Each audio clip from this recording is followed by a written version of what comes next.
I say with vision, like the problem is we're looking at things that are real close up all the time. And your eyes are supposed to do a bunch of different things. They're supposed to look at stuff in the distance, supposed to look at things up close. And if you don't look at things in the distance all the time, you lose that ability. Well, I'm going to be as honest as I can with you. I'm not trying to be cute here. Okay. I lost my eyesight when I stopped doing coke. Because when I was doing coke, my eyesight was on point, Jack. I could see a light from fucking 2 miles away. That light's green. We got to make it. Once I stopped doing coke, my eyesight went right into the fucking shitter. So when I was snorting, I had 20/20 vision. I could see coke rocks and the carpet and shit. Now I can't see shit if there's a coke rock on the fucking floor.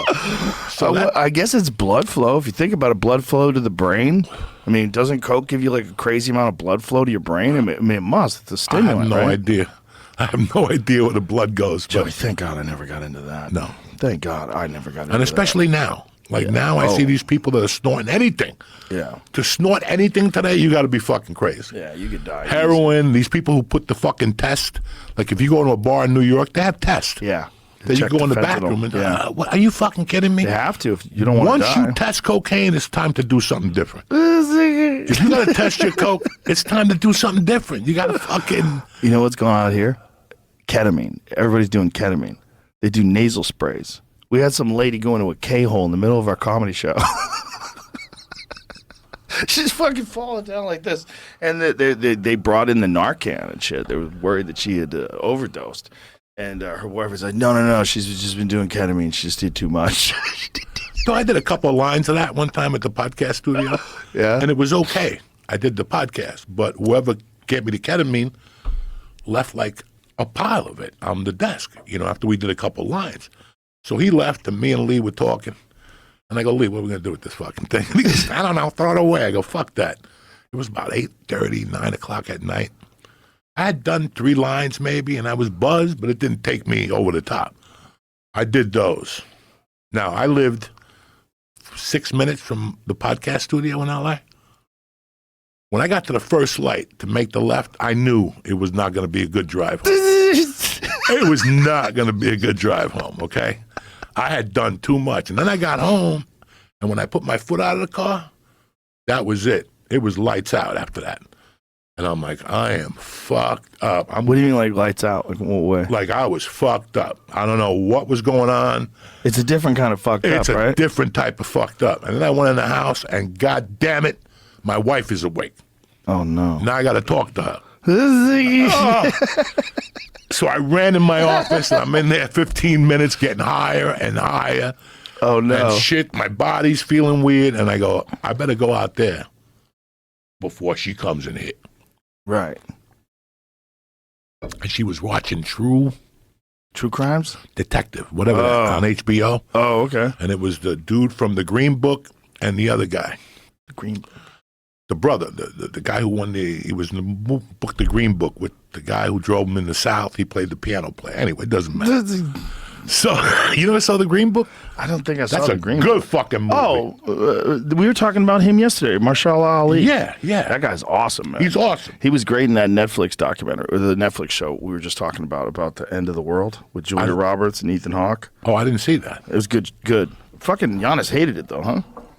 Yeah. He's trying to get me to hate it. I kind of went with him a little bit, right? He influenced me. I was like, yeah, there were some parts I didn't like. Yeah, you didn't like the animals. The CG animals. Get picky. Yeah, bunch of CGI animals staring at people. I'm like, come on. No. You don't need to do this to me.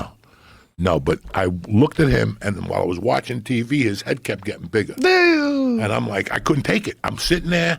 I got no T-shirt on. I'm sweating profusely. She's kind of looking at me. I'm kind of looking at her. Your wife is a fucking angel. And finally, she really is. I couldn't take it no more. I couldn't take it no more. I go, what the hell's going on here? And she's like, what? I'll change it. She didn't know. I told her the next morning. I said, let me tell you something. When I came last night, I was not doing too good.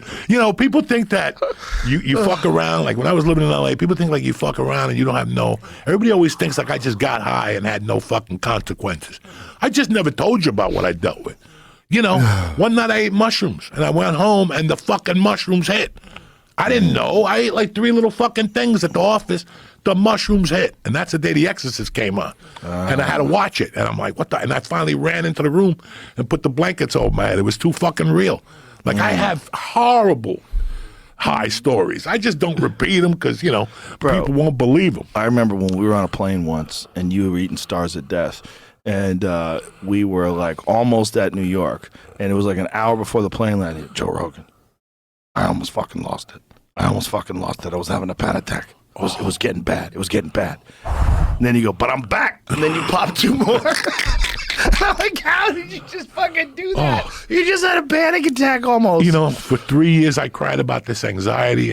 I can't take it. Yeah. Fucking, I don't do edibles now. Is that what it is? Monday nights. So was it edibles that was giving you the anxiety? You said it yourself. Yeah. You can't live on a 2,000 milligrams a goddamn day. Something's got to fall apart eventually. Yeah. That was kicking it up, and then anytime I would get above 200 milligrams, the whole world was just like very slippery.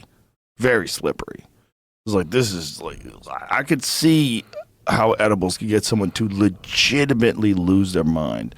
That's why when I was talking to Alex Berenson, he wrote that book, Tell Your Children. It's all about schizophrenia and about how there are people that get introduced to high doses of marijuana and it induces schizophrenia. We know people. We both know a couple of people that have had that happen to.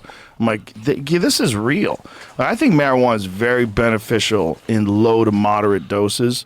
Well, you get above certain doses with certain psychologies, certain people, certain times of their life, certain things they're going through. You never know. You could fucking crack. You never know. You could. And I can tell you that's the truth. Yeah. That's the truth. Because at times, It gets, marijuana at the high doses is not what people think it is. It gets to that very psychedelic place where it's like, this might as well be acid. Like the real high doses. There was some time where Eddie Bravo had these THC pills. One of his students had made his own pills, had like turned keef into pills. I forget how many we took, but I was talking to this one dude and like I might as well have been in another dimension. Like my relationship to reality was very slippery. I was like, if I was losing my mind right now, if I wasn't in a good place in my life, life is falling apart, maybe you're, getting fired, your house is repossessed, going through a divorce, maybe you have cancer, who knows, whatever it is. And then you get that dose, it could send you over the top. Bro, I had a guy come over from jiu-jitsu one day. We're just hanging out, and he goes, I want to do a bong hit with you. I gave him 2 bong hits of what I smoked. He puked in my yard. He was like, I don't know how you do this every day. 2 fucking bong. Let me get a light up. Yeah, well, it's also like when someone runs marathons. You try to run a marathon with them. I don't know how you run a marathon. Well, you got to build up to it.